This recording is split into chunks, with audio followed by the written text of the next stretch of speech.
আসসালামু আলাইকুম বন্ধুরা, তো দেখতে পাচ্ছেন বর্তমানে আমি আছি গড়াইমারি যে জায়গায় ইজতেমা হবো ওই জায়গায়। আর ইজতেমাটা হইতেছে ডিস্ট্রিক্ট ইজতেমা, তো আগে পরে বইলে থাকছি। আর ইজতেমাটা হইতেছে বরপাটা ঠিয়াতে গড়াইমারি হালকাতে। তো দেখতে পাচ্ছেন, আর এই প্যান্ডেলটা রয়েছে মেন প্যান্ডেল। কাম কিন্তু সম্পূর্ণ হয়ে গেছে, কারণ জাস্ট তিরপল লাগানো বাকি আছে। আর এই ভিডিওটা কিন্তু 2 দিন আগে, আর এইমাত্র কি জানি তিরপল লাগানো হয়েছে। তো আজকে যাবো রিপিট দেখাবো। তো এই মেন প্যান্ডেলটা হয়েছে 168 ফুট বহল আর 200 থেকে 300 ফুট লম্বা। তো দেখতে পাচ্ছেন, আর এই জায়গায় এই টাইমে কিন্তু সবাই খাবার গেছে কাজের মানুষগুলা। তো আমরা ওই টাইমে ভিডিওটা করতেছি, আর আমরাও খাওয়া খাদ্য করে আছি।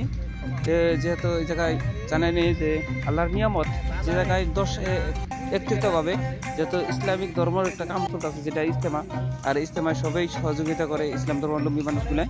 আর যদি আপনার সামনে গেছে এই ভিডিওটা, আপনাদের বলছি যদি সামনে গেছে তবে শেয়ার আর লাইক করতে ভুলবেন না। কারণ আর আপনারা যদি শেয়ার না করেন তাহলে দূর দূরান্তের থেকে মানুষ কীভাবে আসবে, সেই জন্যই বলছি যত পারেন শেয়ার করেন আর সবারই দেখিয়ে দেন। যেহেতু ইসলামিক ধর্ম অনুষ্ঠান হইতেছে, যেটা নাকি ইজতেমা, ডিস্ট্রিক্ট ইজতেমাটা হইতেছে গড়াইমারি বানিয়াপাড়া পাথারে। তো সবাই যে জায়গায় দেখতেছেন কমেন্টের জন্য জানাবেন, আর মাশাআল্লাহ লিখতে ভুলবেন না। তো কমসে কম কমেন্টে মাশাআল্লাহ লিখবেন।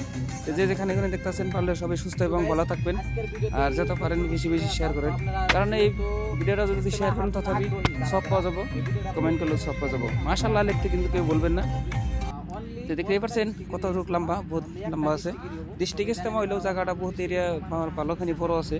সবাই আসবেন বিলে 3 দিনকার নামে ইজতেমা আসবেন, অনুরোধ রইল।